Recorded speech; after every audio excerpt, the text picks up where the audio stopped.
स्वामी केशवानंद राजस्थान कृषि विश्वविद्यालय में लंबे समय बाद 29 अप्रैल से 1 मई तक इंटर कॉलेज यूथ फेस्टिवल का आयोजन होने जा रहा है। कुलपति डॉक्टर अरुण कुमार ने बताया कि कृषि विश्वविद्यालय में स्टूडेंट्स के सर्वांगीण विकास को देखते हुए लंबे समय के बाद इंटर कॉलेज यूथ फेस्टिवल का आयोजन किया जा रहा है, जिसके सफल आयोजन को लेकर आयोजन समन्वय समेत कुल 13 समितियों का गठन किया गया है। यूथ फेस्टिवल की तैयारियों को लेकर विश्वविद्यालय परिसर स्थित छात्र कल्याण निदेशालय में गुरुवार को समीक्षा बैठक का आयोजन किया गया। बैठक की अध्यक्षता करते हुए छात्र कल्याण अधिष्ठाता डॉक्टर वीर सिंह ने यूथ फेस्टिवल के सफल आयोजन को लेकर बनाई गई समितियों के समन्वयकों के साथ विद्यार्थियों के ठहरने, पुरस्कार वितरण, आयोजन स्थल इत्यादि को लेकर विस्तृत समीक्षा की। स्नातकोत्तर अधिष्ठाता व फेस्टिवल को लेकर बनाई गई सांस्कृतिक समन्वयक डॉक्टर दीपाली धवन ने बताया कि यूथ फेस्टिवल में थिएटर इवेंट, फाइन आर्ट्स व लिटरेचर वर्ग के अंतर्गत विभिन्न प्रतियोगिताएं यथा कला, नृत्य, युगल नृत्य, समूह नृत्य, लोक नृत्य, हल्का स्वर वाला एकल गीत, समूह गीत, इंडियन, तात्कालीन भाषण, रंगोली, वाद विवाद, हिंदी एवं अंग्रेजी में पोस्टर, कोलाज बनाना, कार्टून, नाटक, माइक, रंगोली का आयोजन किया जाएगा, जिसमें छात्र छात्राएं हिस्सा ले सकेंगे।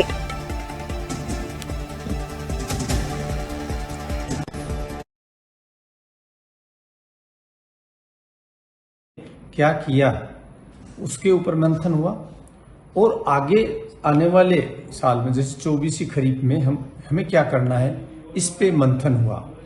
मंथन के दौरान ये निकला कि जो पिछले साल जो हमने एक्सपेरिमेंट किए, जो पिछले 3 साल तक कंटिन्यू करने के बाद में रिकमेंडेशंस में आया, जैसा कि जोनल डायरेक्टर ने बताया 10 रिकमेंडेशंस हमारी आई हैं जो किसान के लिए फ्रूटफुल होंगी। इसके साथ साथ अगले साल के लिए हमने ATC पे, क्योंकि कोई भी पैकेज में जो रिकमेंडेशन जाती है उस पर ये डिपेंड करता है कि वो ATC पे प्रूव होके आई है या वेरीफाई होके आई है, उसके आधार पे ही हम उसको पैकेज में डालते हैं। इस मीटिंग में जो एडिशनल डायरेक्टर एक्सटेंशन थे, हमारे कृषि वैज्ञानिक थे, इसके साथ साथ जो ICAR इंस्टीट्यूट्स के हेड्स भी थे। तो आप देखेंगे कि जो बेस्ट टेक्नोलॉजी आती है वो हम रिकमेंडेशंस में डालते हैं, वो किसान के लिए फायदा होता है। इसमें ये जो जोन 1C है, जो हाइपर एरिड जोन है जहाँ पे बहुत कम बरसात होती है और कुछ कमांड एरिया है, कुछ ट्यूबवेल इरिगेटेड एरिया है, उसके लिए जैसे सैलिनिटी प्रॉब्लम हो उसके लिए भी रिसर्च हो रही है। ग्राउंडनट जैसी क्रॉप है उसके लिए भी है, कॉटन जैसी क्रॉप है उस पर भी रिसर्च हो रहा है। बाकी मोठ और बाजरा पे तो एक्सपेरिमेंट्स हो ही रहे हैं, फॉरेज पे भी हमारे एक्सपेरिमेंट्स आए। तो जो 10 रिकमेंडेशंस आई वो सभी क्रॉप्स की वेराइटीज के लिए और अच्छी पैकेज, या यूं कह सकते हैं कि कैसे हम प्रोडक्शन को बढ़ा सकते हैं, उस पॉइंट ऑफ व्यू से रिकमेंडेशंस आई, उनको रिकमेंड किया गया है। तो आप देखेंगे कि जो हमारा जोन है जिसमें बीकानेर है, चूरू है, जैसलमेर है,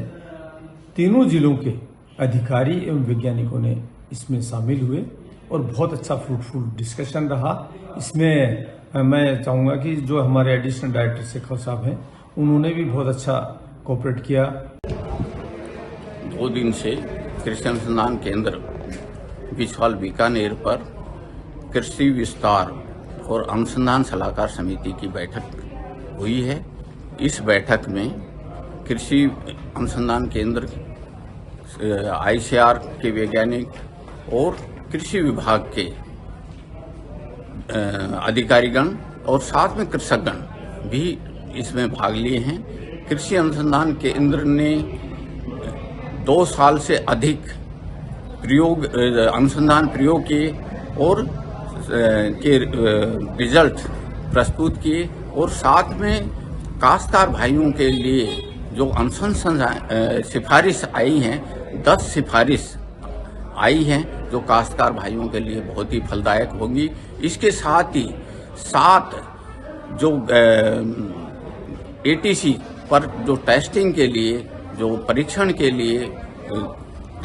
तकनीकी आई हैं, उनका परीक्षण होगा और सत्य वेरिफिकेशन के बाद में POP में हम शामिल करेंगे, जो काश्तकार भाइयों के लिए बहुत ही फलदायक साबित हो। नाम अभी 2 दिन का यहाँ पे कार्यशाला हुई थी zonal research extension advisory committee की मीटिंग की, जिसमें कृषि विभाग, उद्यान विभाग, IGNPC, ED से एवं हमारी जो ये विश्वविद्यालय बीकानेर में कृषि विश्वविद्यालय, यहाँ के वैज्ञानिक और तीनों हमारी जो जिले हैं संभाग के, जो बीकानेर कृषि संभाग के, जैसलमेर, बीकानेर और चूरू के अधिकारी एवं वहाँ के वैज्ञानिक जो KVK में पोस्टेड हैं, ये सब लोग यहाँ पे हुआ। यहाँ पे मंथन हुआ कि आने वाले जो खरीफ सीजन है इसमें कौन कौन सी प्रैक्टिसेस किसानों के लिए, नई रिकमेंडेशंस को, नई टेक्नोलॉजी हैं, तो काफ़ी विस्तृत तरीके से चर्चा हुई। काफ़ी वैज्ञानिकों ने, जिन्होंने जो इस पर अनुसंधान कर रहे हैं, उन्होंने अपने पिछले 6 महीने के रिजल्ट्स प्रेजेंट करे। तो उन्हीं में से जो टेक्नोलॉजीज किसानों के लिए और इस क्षेत्र के लिए फ़ायदेमंद है, उनको हमने रेकमेंड कराया। कमेटी ने इसको इनकॉर्पोरेट करने के लिए जो हमारी पैकेज ऑफ प्रैक्टिसेस कहते हैं, जो कल्टीवेशन प्रैक्टिसेस होती हैं, जिसके हिसाब से सारी जो फसलें हैं उनके लिए जो रिकमेंडेशंस होते हैं, कैसे डालना, कौन सी वैरायटी है, खाद, बीज वगैरह, सिंचाई, कीट एवं प्रबंधन, पोस्ट हार्वेस्ट टेक्नोलॉजी, इन सब पे ये चर्चा हुई, तो बड़ी फ्रूटफुल थी।